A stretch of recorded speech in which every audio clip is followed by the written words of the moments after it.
Awit, Kabanata 65.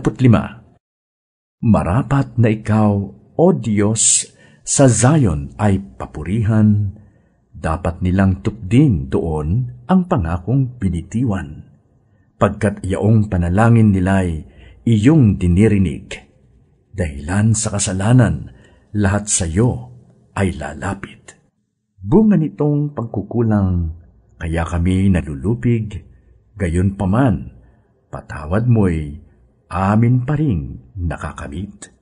Silang mga hinirang mo upang sa templo manahan, silang mga pinili mo'y mapalad na tuturingan. Magagalak kaming lubos sa loob ng templong banal, dahilan sa dulot nitong pagpapala sa nilalang.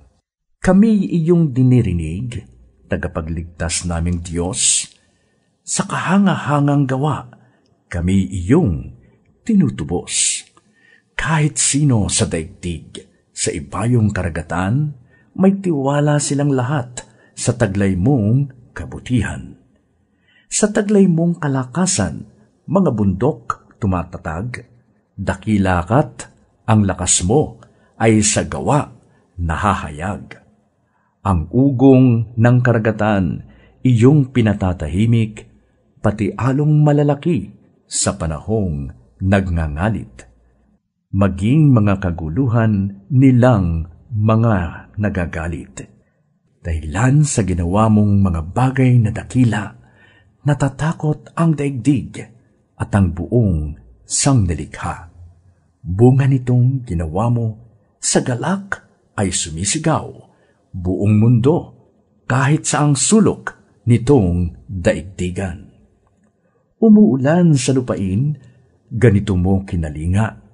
Umuunlad ang lupait, tumataba yaong lupa. Patuloy na umaagos ang bigay mong mga batis, sa halamang nasa lupa ay ito ang dumidilig. Ganito ang ginawa mo na hindi mo ikinait.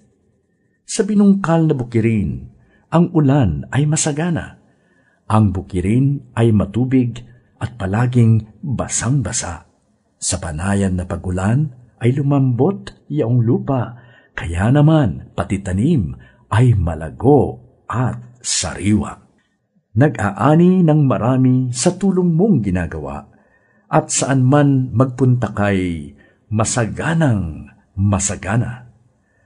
Ang pastulay punong-puno ng matabang mga kawan, naghahari yaong galak sa lahat ng kaburulan.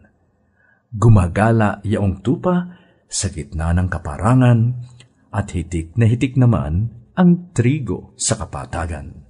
Ang lahat ay umaawit, sa galak ay sumisigaw.